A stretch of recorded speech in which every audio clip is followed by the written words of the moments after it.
Good morning बच्चों, कैसे हैं सब। आई होप सब बहुत अच्छे से होंगे और अपनी पढ़ाई भी बहुत अच्छे से कर रहे होंगे। तो बच्चों, आज चैप्टर को पढ़ने से पहले आपको मैं कुछ चित्र दिखाती हूँ। चलिए देखते हैं कुछ चित्रों को। ये देखिए, ये क्या है? पत्र, चिट्ठी है ना। और इसके ऊपर क्या लिखा हुआ है? एड्रेस, पता।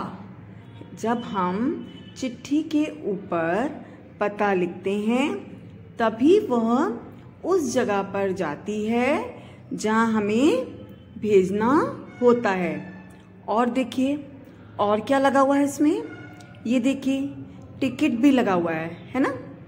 आपने अपने पिछले अध्याय में पढ़ा था ना, रेलगाड़ी चैप्टर में, कि हमें एक स्थान से दूसरे स्थान पर जाने के लिए टिकट लेना पड़ता है ना। ऐसे ही पत्र को भी बच्चों एक स्थान से दूसरे स्थान पर भेजने के लिए एड्रेस लिखना जरूरी होता है और उसके ऊपर टिकट लगाना भी, डाक टिकट लगाना भी जरूरी होता है। ठीक है। ये देखो, ये किसका चित्र है?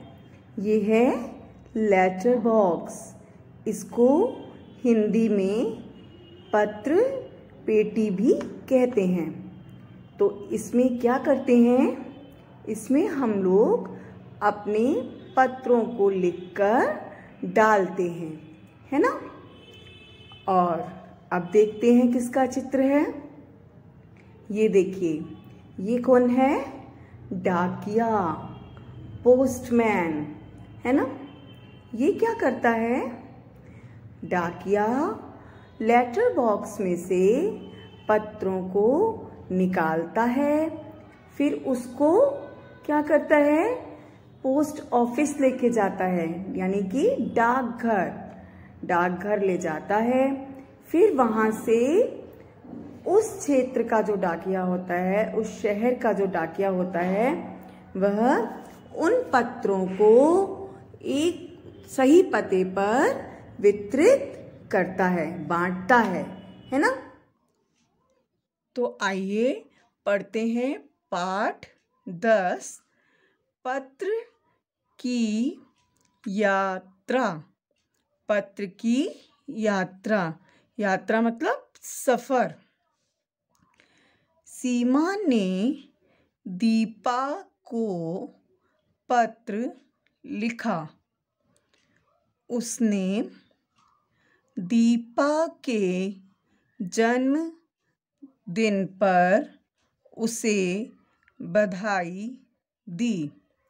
यहाँ पे एक फ्रेंड है सीमा, वो अपनी दूसरे मित्र दीपा को क्या लिख रही है? एक पत्र। पत्र मतलब लेटर लिख रही है और उसको क्या दे रही है? उसके जन्मदिन, जन्मदिन मतलब उसके बर्थडे पर उसको बधाई मतलब मुबारक दे रही है। पत्र लिखकर उसने एक लिफाफे में डाला। जब सीमा ने पत्र लिख लिया तो उसने उसको किस में डाला? एक लिफाफे में। एक लिफाफे मतलब एक एनवलप में।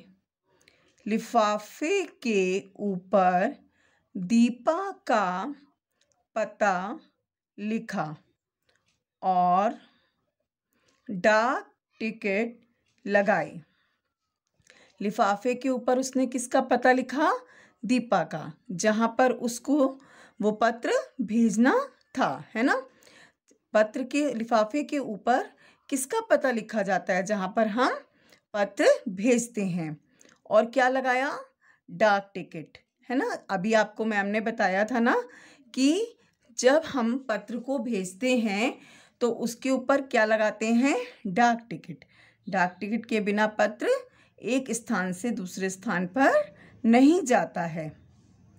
इसके बाद सीमा ने पत्र लेटर बॉक्स में डाल दिया और इसके बाद क्या किया सीमा ने, उस पत्र को कहाँ डाल दिया, लेटर बॉक्स में, यानी कि पत्र पेटी में। पत्र डालकर सीमा घर लौट आई। उसने माँ से पूछा। जब पत्र डालकर सीमा घर वापस आई तो उसने अपनी मम्मी से पूछा, माँ, मेरा पत्र दीपा तक कैसे पहुँचेगा? उसने पूछा कि मम्मी, जो मेरा लेटर है वो मेरी फ्रेंड दीपा तक कैसे पहुँचेगा? माँ ने बताया, दोपहर को डाकिया लेटर बॉक्स खोलेगा और सारे पत्र निकाल कर डाकघर ले जाएगा। उसकी माँ ने क्या बताया उसको कि जब दोपहर होगी तो डाकिया क्या करेगा, उस लेटर बॉक्स को खोलेगा और उसमें से वो सारे लेटर्स जितने भी उस लेटर बॉक्स में होंगे वो सारे लेटर्स निकालेगा और उनको कहाँ लेकर जाएगा, डाकघर। डाकघर क्या होता है बच्चों, पोस्ट ऑफिस। वहाँ पत्रों को छांट कर अलग अलग शहरों और गांवों तक पहुंचा दिया जाएगा। फिर वो क्या करेगा कि वो पत्रों को पूरे छांटेगा, मतलब उनको अलग अलग करेगा और उनको कहाँ तक पहुंचाएगा, शहरों और गांवों में। वो जिस जिस शहर के हैं उन शहरों और गांवों में उन लेटर्स को पहुंचाया जाएगा। क्या डाकिया सब जगह स्वयं जाएगा? सीमा ने हैरान होकर पूछा। अब सीमा बहुत हैरान हुई। हैरान मतलब उसको बड़ा आश्चर्य हुआ कि अरे डाकिया मम्मा सब जगह जाएगा, खुद जाएगा ये पत्र लेकर। तो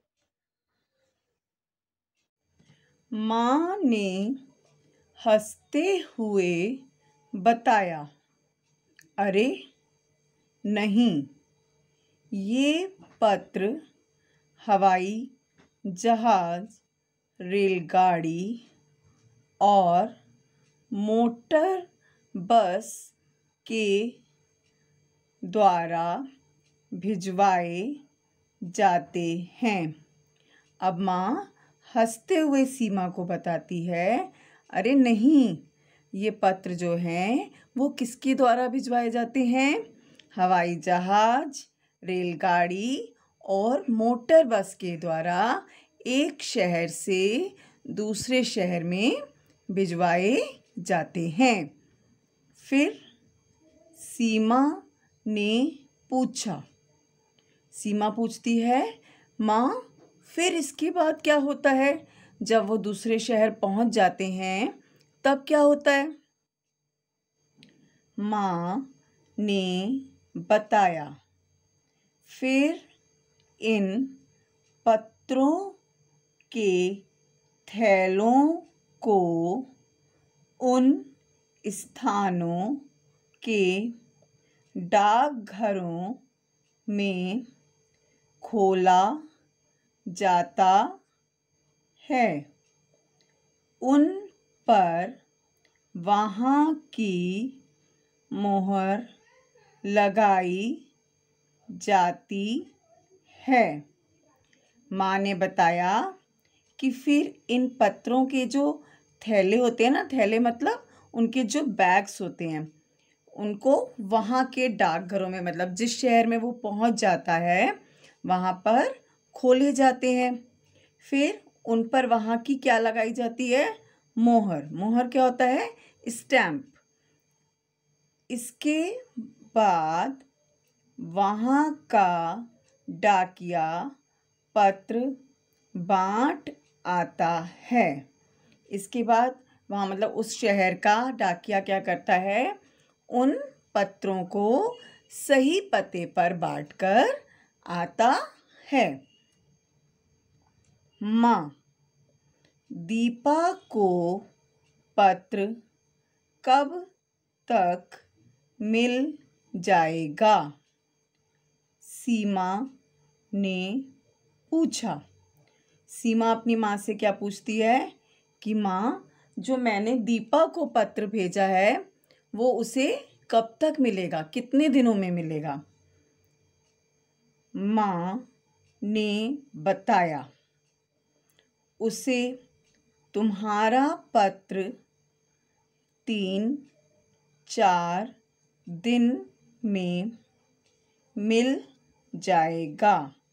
माँ उसको क्या बताती है कि उसको तुम्हारा पत्र जो है कितने दिन में मिलेगा, 3-4 दिन में मिल जाएगा। वाह, फिर तो डाकिये को बहुत मेहनत करनी होती होगी, सीमा ने पूछा। सीमा फिर अपनी माँ से पूछती है, माँ, ऐसे तो डाकिये को बहुत मेहनत मतलब हार्ड वर्क करना पड़ता होगा। हाँ बेटी, उसकी माँ कहती है, हाँ, डाकिये को बहुत मेहनत करनी पड़ती है। वह हमारी बहुत सेवा करता है, हमें भी उसका आदर करना चाहिए, माँ ने कहा। माँ ने कहा कि वो हमारी बहुत काम करता है, इसलिए हमें उसका आदर मतलब सम्मान, रिस्पेक्ट करनी चाहिए। अच्छा माँ, अब से मैं डाकिये को काका कहा करूँगी, सीमा बोली। तो आगे से सीमा अपनी माँ से क्या कहती है, ठीक है माँ, मैं अब डाकिये को काका कहूँगी। काका कौन होते हैं? आप अपने पापा के छोटे भाई को जैसे चाचा बोलते हैं ना, तो उनको काका भी कहा जाता है। तो क्या बोली वो, मैं डाकिये को काका कहा करूँगी। तो देखा बच्चों आपने कैसे सीमा ने एक पत्र के माध्यम से अपने मित्र दीपा को उसके जन्मदिन की बधाई देते हुए पत्र लिखा और कैसे वो पत्र दीपा तक पहुंचा, है ना, कैसे उसने अपना संदेश पहुंचाया। तो बच्चों, आजकल आप अपने संदेश कैसे पहुंचाते हैं? मोबाइल फ़ोन के माध्यम से भी बहुत जल्दी संदेश एक जगह से दूसरी जगह पहुंच जाते हैं ना, है ना। तो बच्चों, अब आपको क्या करना है, अब आपको इस अध्याय को पढ़ने का बहुत अच्छे से अभ्यास करना है, ठीक है। Okay, thank you.